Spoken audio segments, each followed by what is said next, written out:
क्या आपने कभी महसूस किया है कि आप जो कुछ भी सोचते हैं, जो मानते हैं, वो सब कहीं ना कहीं किसी और की दी हुई सोच है? कभी सोचा है कि क्या आप सच में आज़ाद हैं, या फिर समाज, धर्म, राजनीति और परंपराओं ने आपकी आत्मा को कैद कर रखा है?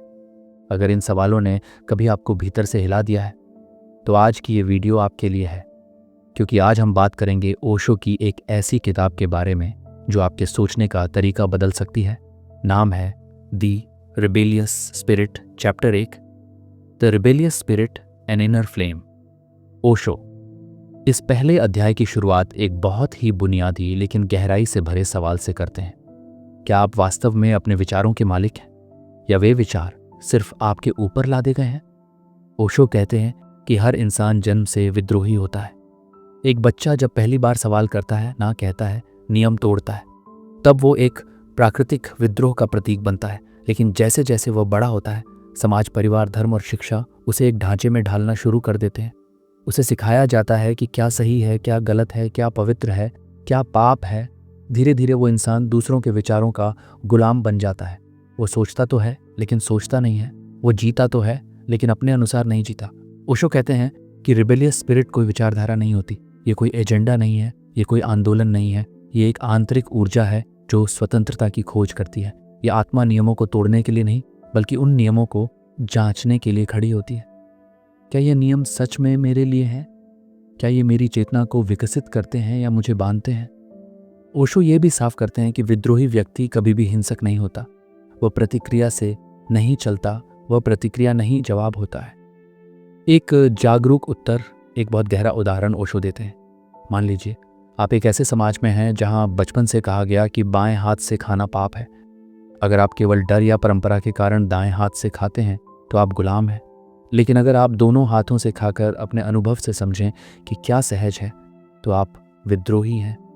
विद्रोह का अर्थ ये नहीं कि आप समाज से लड़ें, बल्कि यह कि आप खुद से पूछें, क्या मैं जो कर रहा हूं वो मेरी समझ से है या डर से? ओशो कहते हैं कि विद्रोही व्यक्ति अकेला होता है, क्योंकि वह भीड़ की जरूरत नहीं समझता।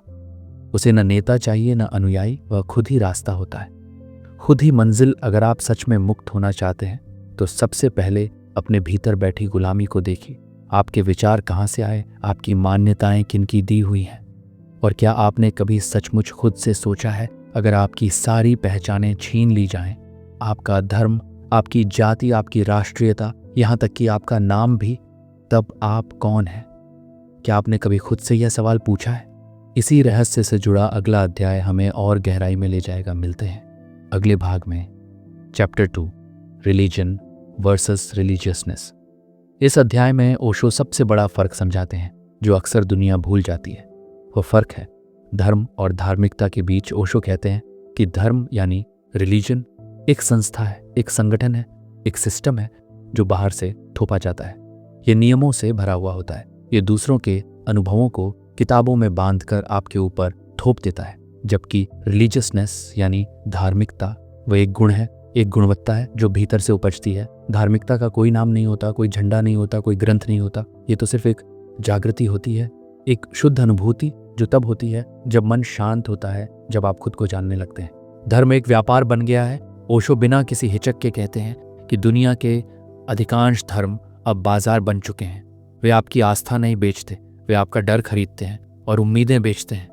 वो कहते हैं अगर आप मंदिर नहीं जाएंगे तो पाप लगेगा, अगर आप रोज पूजा नहीं करेंगे तो आपका भविष्य खराब होगा, अगर आप ये कर्म करेंगे तो स्वर्ग मिलेगा। ये सब क्या है? एक सौदा जिसमें इंसान को गुलाम बनाया गया है। धर्म आपको डराता है, जबकि धार्मिकता आपको स्वतंत्र करती है। ओशो की बातों का सार। ओशो कहते हैं एक बच्चा जो फूल को देखकर मुस्कुराता है, एक किसान जो ध्यान से अपने खेतों में बीज बो रहा है, एक कलाकार जो पूरी चेतना से चित्र बना रहा है, ये सब धार्मिक हैं क्योंकि वे पूरे होश में हैं, संपूर्ण उपस्थिति में हैं। धार्मिकता का कोई नियम नहीं होता। धार्मिकता का मतलब है जागो और जीवन को प्रेम करो। हर क्षण को पूरी सजगता से जियो। सवाल उठता है कि ऑर्गेनाइज्ड रिलीजन क्यों डरता है धार्मिक व्यक्ति से? क्योंकि ऐसा व्यक्ति किसी धर्म गुरु पर निर्भर नहीं होता। उसे किसी ग्रंथ से मार्गदर्शन नहीं चाहिए। वह स्वयं अपना प्रकाश होता है। उसे न स्वर्ग चाहिए न मुक्ति। वह इसी क्षण में जीता है, और यही बात हर संस्था को खटकती है। इसलिए ओशो कहते हैं जो सचमुच धार्मिक होता है वो हमेशा अकेला होता है। वह किसी भीड़ का हिस्सा नहीं होता, उसकी पूजा नहीं की जा सकती, उसे कैद नहीं किया जा सकता। अगर आप मंदिर, मस्जिद, चर्च, गुरुद्वारे जाते हैं लेकिन अंदर प्रेम नहीं है तो आप धार्मिक नहीं हैं। अगर आप ग्रंथों को रटते हैं लेकिन जीवन को नहीं समझते तो आप सिर्फ शब्दों के गुलाम हैं। धार्मिकता वह है जो आपको आंतरिक स्वतंत्रता देती है और धर्म वो है जो उस स्वतंत्रता को नियंत्रित करना चाहता है। अगर किसी दिन आपको बताया जाए कि जिस धर्म में आप जन्मे हैं वो सब एक झूठ था, तो क्या आप टूट जाएंगे या खुद को खोजने की हिम्मत करेंगे? क्या आपकी आस्था दूसरे की किताब पर टिकी है या अपनी चेतना पर? इसी विषय को और गहराई से हम अगले अध्याय में जानेंगे, जहां ओशो बात करेंगे अथॉरिटी और फ्रीडम की मिलते हैं। अगले भाग में chapter 3 authority and rebellion. Osho इस अध्याय में एक कड़वी सच्चाई को उजागर करते हैं। सच्चाई ये कि इंसान के जीवन में सबसे बड़ा डर है आज़ादी का डर। हमें लगता है कि हम आज़ाद होना चाहते हैं, लेकिन जैसे ही कोई अथॉरिटी यानी सत्ता या मालिक या गुरु हमारे जीवन को निर्देश देता है, हम राहत महसूस करते हैं। क्यों? क्योंकि जिम्मेदारी चली जाती है। ओशो कहते हैं सत्ता हमेशा बाहर से आती है। कोई धर्मगुरु, कोई राजनीतिक नेता, कोई शिक्षक, कोई माता पिता, ये सभी लोग जब आपसे कहते हैं कि ये करो वो मत करो, तो आप उनका कहाँ मान लेते हैं? क्योंकि इससे आपको सोचना नहीं पड़ता, आपकी सोचने की जिम्मेदारी कोई और ले लेता है। सत्ता हमेशा डर से पैदा होती है। अथॉरिटी तभी काम करती है जब आप डरे हुए होते हैं। डर आपको आज्ञाकारी बनाता है, डर आपको भीड़ में बदल देता है, डर आपको विद्रोह करने से रोकता है। ओशो कहते हैं authority survives because people refuse to be individuals. सत्ता इसलिए जिंदा है क्योंकि लोग खुद को खोजने से डरते हैं। सच्चा विद्रोह क्या करता है? सच्चा विद्रोह बाहर की किसी व्यवस्था से नहीं लड़ता, वह पहले अपने भीतर देखता है, क्या मैं किसी और की आवाज़ पर चल रहा हूँ? क्या मेरे निर्णय सचमुच मेरे हैं? क्या मेरा जीवन मेरी मर्जी से चल रहा है? ओशो कहते हैं अगर आपने अथॉरिटी को सिर्फ इसीलिए मान लिया क्योंकि वो पुरानी है या बहुत लोग उस पर विश्वास करते हैं, तो आप सिर्फ अंधश्रद्धा के शिकार हैं। मान लीजिए एक बच्चा है जो कभी किसी किताब को गुरु मानता है, तो वह अपनी समझ की शुरुआत ही दूसरों के अनुभव से कर रहा है। ओशो कहते हैं आप अपनी आंखों से देखिए, दूसरों की आंखों से देखने से केवल भ्रम बढ़ता है। सत्ता और विद्रोह का टकराव। ओशो कहते हैं जहां भी सच्चा विद्रोह होता है वहां सत्ता डरती है, क्योंकि विद्रोही व्यक्ति सवाल करता है, तर्क करता है, मान्यता को चुनौती देता है और सबसे बड़ी बात, वह किसी भी अथॉरिटी को आंख मूंद कर नहीं मानता। विद्रोही व्यक्ति को नियंत्रित नहीं किया जा सकता, उसे डराकर नहीं झुकाया जा सकता, इसलिए सत्ता उसे खतरा मानती है। ओशो के अनुसार जो व्यक्ति सच्चे अर्थों में स्वतंत्र होना चाहता है उसे अथॉरिटी को छोड़ना होगा। हर बाहरी आदेश से ऊपर उठकर अपनी अंतरात्मा की आवाज़ सुननी होगी। यह आसान नहीं है क्योंकि इसमें अकेलापन है, जिम्मेदारी है और डर भी है, लेकिन यही रास्ता है सच्चे जीवन का। अगर आपके जीवन से सभी नियम हटा दिए जाएं और आपको पूरी स्वतंत्रता दे दी जाए, तो क्या आप जान पाएंगे कि आपको क्या करना है? या फिर आप फिर से किसी अथॉरिटी को ढूंढने लगेंगे जो बताए कि सही क्या है? इसी सवाल के जवाब की तलाश हमें अगले अध्याय तक ले जाएगी, जहां हम जानेंगे कि भीड़ में रहकर स्वतंत्र कैसे हुआ जा सकता है। मिलते हैं अगले भाग में। चौथा अध्याय, क्राउड वर्सेस इंडिविजुअल। ओशो इस अध्याय में एक सीधा सवाल उठाते हैं, क्या आप वाकई अपने आप से सोचते हैं या भीड़ के अनुसार जीते हैं? वे कहते हैं कि दुनिया में ज्यादातर लोग जिंदा शरीर में मरे हुए विचार हैं। वे जो बोलते हैं, जो सोचते हैं, जो मानते हैं, वह सब भीड़ का हिस्सा है। भीड़ ने सिखाया, भीड़ ने बनाया, भीड़ ने चलाया, और इस भीड़ के पीछे सबसे बड़ा डर है अलग हो जाने का डर। क्योंकि जैसे ही आप भीड़ से अलग होते हैं, लोग आपको पागल कहते हैं, असामाजिक कहते हैं, खतरनाक कहते हैं। भीड़ कैसे बनती है? ओशो कहते हैं भीड़ कभी नहीं सोचती, भीड़ सिर्फ प्रतिक्रिया देती है। भीड़ न तर्क जानती है न विवेक, भीड़ बस भावनाओं से चलती है, डर से, क्रोध से, घृणा से, धार्मिक जुनून से। इसलिए इतिहास में जितने भी नरसंहार हुए, जितनी भी अंधी भक्ति की लहरें चली, वे सब भीड़ की देन थीं, न कि जागरूक व्यक्तियों की। व्यक्ति क्या करता है? व्यक्ति सोचता है, व्यक्ति रुकता है, व्यक्ति सवाल पूछता है, वह सही और गलत की पहचान खुद करता है। वह यह नहीं पूछता कि बाकी लोग क्या कर रहे हैं, वह यह देखता है कि मैं क्या देख रहा हूँ, क्या समझ रहा हूँ। ओशो कहते हैं भीड़ में सबसे बड़ी सुविधा ये होती है कि आप जिम्मेदार नहीं होते। अगर कुछ गलत हो जाए तो आप कह सकते हैं कि सब कर रहे थे, लेकिन व्यक्ति अगर कुछ करता है तो उसकी पूरी जिम्मेदारी उसी की होती है। और यही बात लोगों को डरा देती है। ओशो का स्पष्ट संदेश, अगर आप वाकई विद्रोही हैं तो आपको भीड़ से बाहर निकलना ही होगा। भीड़ में रहकर सजग नहीं हुआ जा सकता। भीड़ में आप सिर्फ किरदार निभा सकते हैं, लेकिन खुद नहीं बन सकते। ओशो एक बात बार बार दोहराते हैं, भीड़ कभी भी बुद्ध नहीं बनाती। बुद्ध बनने के लिए अकेले चलना पड़ता है, अंधेरे से गुजरना पड़ता है, अपने भीतर उतरना पड़ता है। क्या इसका मतलब ये है कि हमें समाज छोड़ देना चाहिए? ओशो कहते हैं, नहीं, भीड़ से बाहर होने का मतलब समाज से भागना नहीं है, बल्कि इसका मतलब है कि आप समाज के बीच रहते हुए भी आंतरिक रूप से स्वतंत्र हो जाएं। आप भीतर से इतने जागरूक हो जाएं कि कोई भीड़ आपको खींच ना सके। आप भीड़ के बीच हों, लेकिन भीड़ आपके भीतर ना हो। यही असली विद्रोह है। यह अध्याय हमें बताता है कि भीड़ सुरक्षा देती है, लेकिन बदले में आपकी आत्मा छीन लेती है। व्यक्ति अकेलापन लाता है, लेकिन उसी अकेलेपन में आप खुद को पा सकते हैं। ओशो कहते हैं, भीड़ में रहकर आप कभी भी ईश्वर को नहीं जान सकते, क्योंकि ईश्वर को जानने के लिए पहले खुद को जानना पड़ता है, और खुद को जानने के लिए भीड़ से बाहर निकलना पड़ता है। अगर आज आप जो कुछ भी मानते हैं, धर्म, जाति, संस्कृति, विचार, वह सब आपके आसपास की भीड़ ने दिया है, तो क्या आपने कभी अपने भीतर जाकर देखा है कि आप वास्तव में क्या मानते हैं? क्या आप खुद के विचार रखते हैं, या बस भीड़ के शोर को दोहरा रहे हैं? इसी सवाल की गहराई में हम अगले अध्याय में उतरेंगे, जहां ओशो बात करेंगे फियर एंड इनर फ्रीडम की। मिलते हैं अगले भाग में, chapter 5, fear and inner freedom, Osho. इस अध्याय की शुरुआत एक बुनियादी सत्य से करते हैं, डर सबसे गहरा कारावास है। लोग सोचते हैं कि वे धर्म के नियमों, समाज के दबावों, कानूनों या परिवार की अपेक्षाओं के कारण बंधे हुए हैं, लेकिन ओशो कहते हैं, आपकी असली जंजीरें बाहर नहीं हैं, बल्कि आपके भीतर हैं। आपका भय ही आपका सबसे बड़ा जेलर है। डर के प्रकार, ओशो डर को केवल एक भावना नहीं मानते, वे इसे एक ढांचा मानते हैं जिसके भीतर पूरा समाज बना हुआ है। 1, डर खो देने का, संपत्ति, संबंध, प्रतिष्ठा। 2, डर न मिलने का, प्रेम, सफलता, पहचान। 3, डर अकेलेपन का। 4, डर मृत्यु का। 5वें, डर अस्वीकार हो जाने का। ये सारे डर मिलकर व्यक्ति को ऐसा जीवन जीने पर मजबूर करते हैं जो उसका अपना नहीं होता, बल्कि डर से उपजा हुआ होता है। डर और आज्ञाकारिता, ओशो कहते हैं, डर और आज्ञाकारिता का संबंध सीधा है। डरा हुआ इंसान हमेशा आज्ञाकारी बनता है।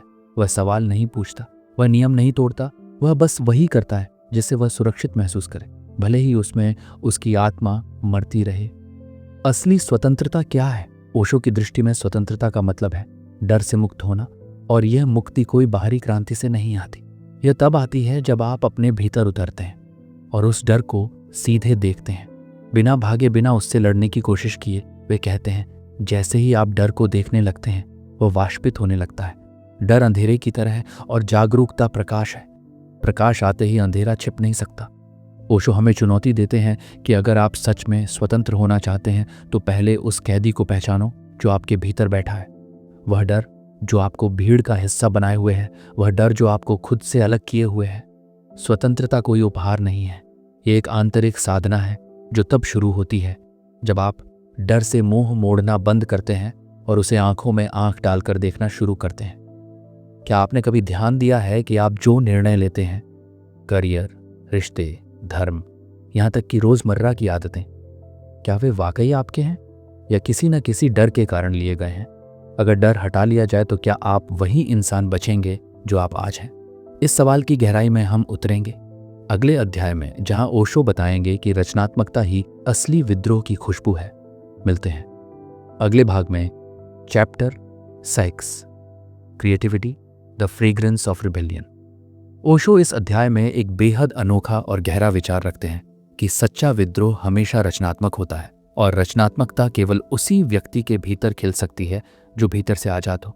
वे कहते हैं कि जब तक इंसान डर में जीता है, किसी और के नियमों और सोच के मुताबिक जीता है, वह कभी भी रच नहीं सकता, क्योंकि रचना का पहला नियम है स्वतंत्रता, क्रिएटिविटी यानी सृजन। क्या है इसकी असली प्रकृति? ओशो बताते हैं कि रचनात्मकता का मतलब सिर्फ कविता लिखना, पेंटिंग करना या संगीत बनाना नहीं है। सच्ची रचनात्मकता जीवन के हर कार्य में झलकती है। अगर आप पूरी सजगता से झाड़ू भी लगा रहे हैं तो वह भी एक कला बन सकती है। अगर आप पूरी मौजूदगी से भोजन बना रहे हैं तो वह भी ध्यान बन सकता है। ओशो कहते हैं, creativity is not about what you do, it's about how you do it. रचनात्मकता इस बात पर नहीं है कि आप क्या करते हैं, बल्कि इस पर है कि आप उसे कैसे करते हैं। भीड़ और सत्ता रचनात्मकता से क्यों डरती है? ओशो कहते हैं, हर सत्ता रचनात्मक व्यक्ति से डरती है, क्योंकि रचनात्मक व्यक्ति नियम नहीं मानता। वह कुछ नया खोजता है, वह परंपरा को तोड़ता है, वह भीड़ से अलग रास्ता बनाता है। इसलिए स्कूल, धर्म, राजनीति, सभी जगहों पर प्रश्न पूछने वाले बच्चों को दबाया जाता है। उन्हें अनुशासन सिखाया जाता है, लेकिन वो अनुशासन मृत्यु है। वह रचनात्मकता का अंत है। विद्रोही और कलाकार के बीच क्या संबंध है? ओशो कहते हैं, हर सच्चा कलाकार एक विद्रोही होता है और हर सच्चा विद्रोही एक कलाकार होता है, क्योंकि दोनों के लिए जरूरी है। भीतर से आजादी दुनिया को देखने का अपना नजरिया और दूसरों की स्वीकृति की परवाह किए बिना कुछ नया रचने की हिम्मत। ओशो का यह अध्याय हमें एक बिल्कुल नया नजरिया देता है कि रचनात्मकता विद्रोह की परछाई नहीं, उसकी खुशबू है। अगर आप भीतर से स्वतंत्र हैं तो आपके जीवन में कुछ न कुछ सुंदर अपने आप जन्म लेगा। फिर वह कविता हो या शांति कला हो या प्रेम, आपका जीवन एक अभिव्यक्ति बन जाएगा, न कि बस एक दोहराव। कि आपके जीवन में जो कुछ भी आप रोज कर रहे हैं वो सचमुच आपकी अपनी रचना है या बस समाज की दी हुई स्क्रिप्ट को आप निभा रहे हैं।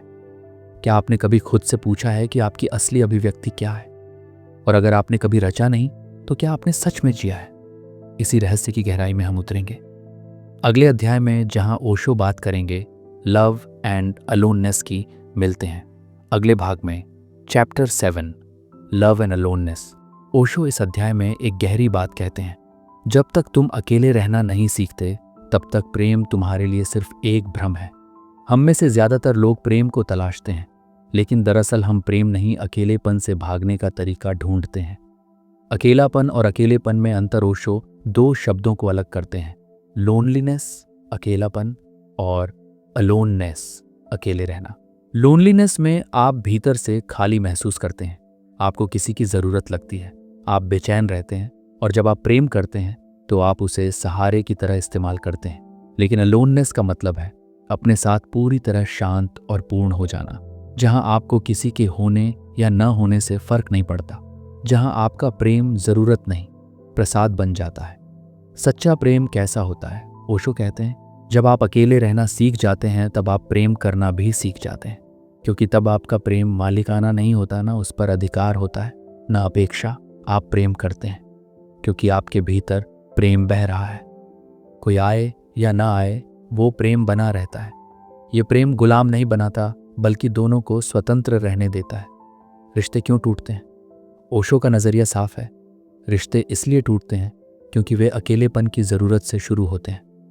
जब दोनों लोग एक दूसरे को भरने की कोशिश करते हैं तो वो केवल लेन देन का संबंध बनता है, प्रेम नहीं।